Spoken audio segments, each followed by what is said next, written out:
作为世界上最奢华、最庞大、最森严的深宅大院，自明永乐4年以来，整整600年的时间里，这里居住过2个大家族，一家姓朱，一家姓爱新觉罗。广雅释天曰：天公谓之子宫，因此故宫也叫做紫禁城。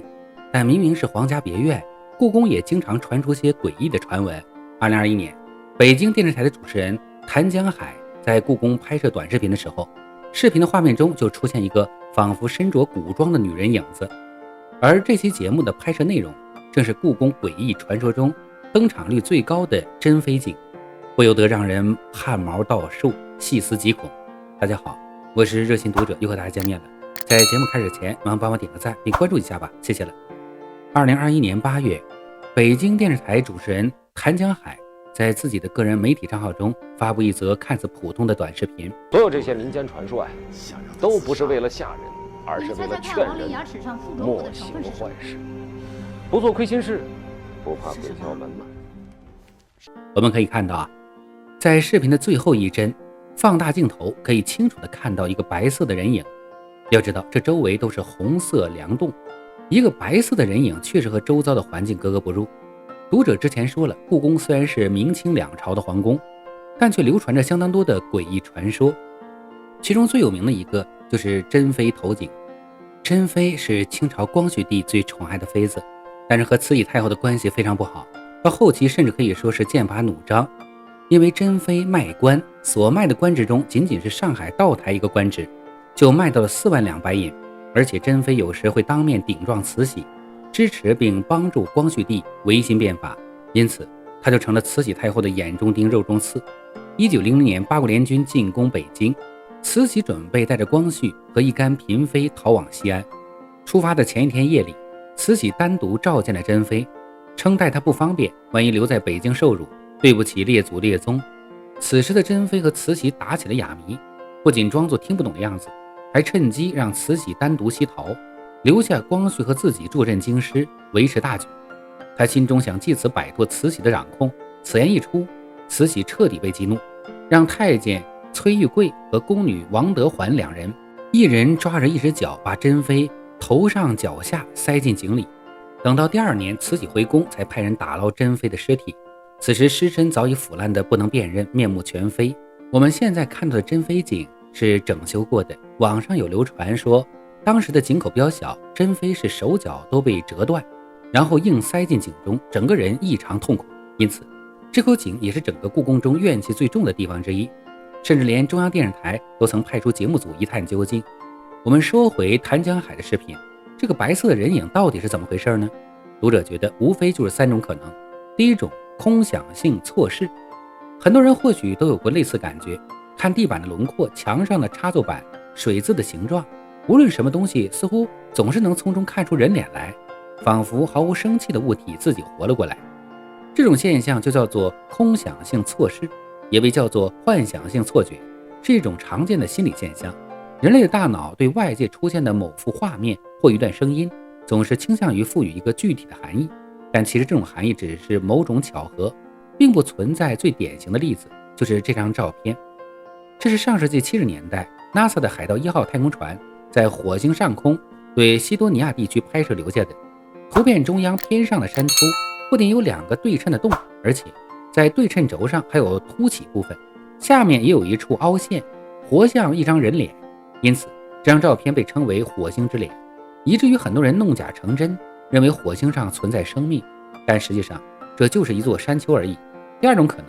就是视频的拍摄者用后期手法加进来的。毕竟在视频的末尾，谭江海说完话后，从理论上来说视频就可以结束了，但实际上谭江海离开后，镜头还故意在背后停留了一下，这是一种非常典型的电影运镜手法。至于第3种，就是珍妃真的显灵了，不知道大家觉得哪一种是真的呢？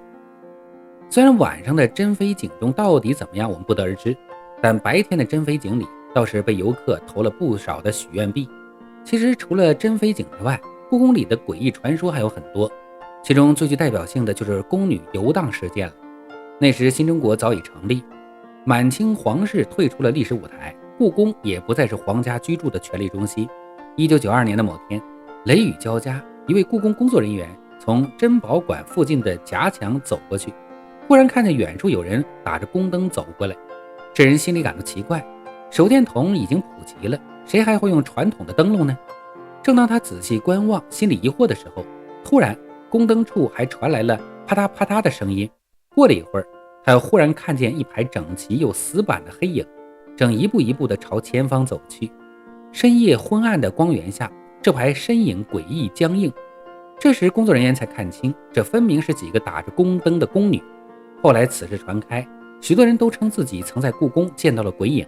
也是一群宫女伴着雷雨出现在珍宝馆附近的墙壁边，仿佛看不见普通人似的，自顾自地走向不明目的地。甚至有游客记录下来这一不可思议的画面，这便是广为人知的故宫宫女事件。针对这一灵异事件，科学家也曾给出过解释。在深圳卫视探秘时刻曾经播出的《紫禁城秘闻》里，有专家解释说，故宫的宫墙是红色的，建造的时候被涂抹了四氧化三铁。四氧化三铁这种材料具有录像和记忆的功能，当时流行的卡式录像带所使用的录像材料也正是四氧化三铁。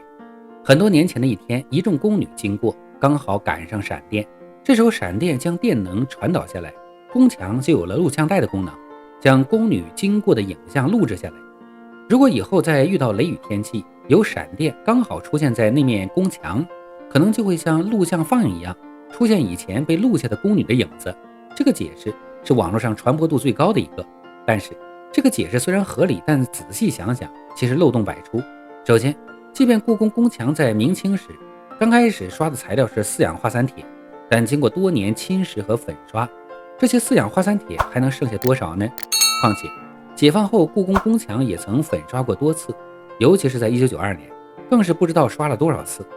即便还有四氧化三铁，也几乎不能发挥作用了。另外，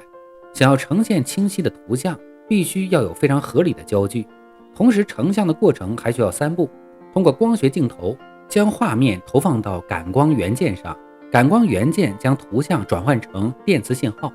用磁头将所转化成的电磁信号记录下来。要是四氧化三铁能起到摄像机的效果，摄像机之父朱尔让桑估计要气死了。关于故宫墙宫女灵异事件，故宫博物馆的负责人是非常否定的，他们表示从来没有遇到和发生过此类事件，网络上流传的宫女灵异事件都是假的，是大家误传的。那么这个传说的真相到底是什么样呢？在2019年，李时经写了一篇名为《老板乡愁是何物》的文章。在文章中，他表示，网络上一直盛传的故宫灵异事件的来源，可能与王高云老先生创作的中篇小说《王府怪影》有关。当年广西电影制片厂拍摄的故事片《前影》，讲述了萧凌运用电子物理学的原理，将王府墙上中的怪影呼唤出来，从而破获一起人命案。随后王高云将其改写成连载小说《王府怪影》，刊登在报纸上，后来又被改编成了当时最受欢迎的纸媒形式之一连环画。如今在某些旧书网站上还能找到这本科学幻想小说改编的连环画《王府怪影》。故宫墙面出现宫女鬼影的情节，以及节目组中所谓专家对于四氧化三铁的解释，几乎都是照搬这本科幻小说的内容。只不过故宫宫女图的灵异传说发生在故宫，而连环画《王府怪影》中的情节发生在宁王府博物馆，所以整个故宫宫女灵异事件只是一个故事罢了。好了，本期内容分享就到这里了，我们下期再见。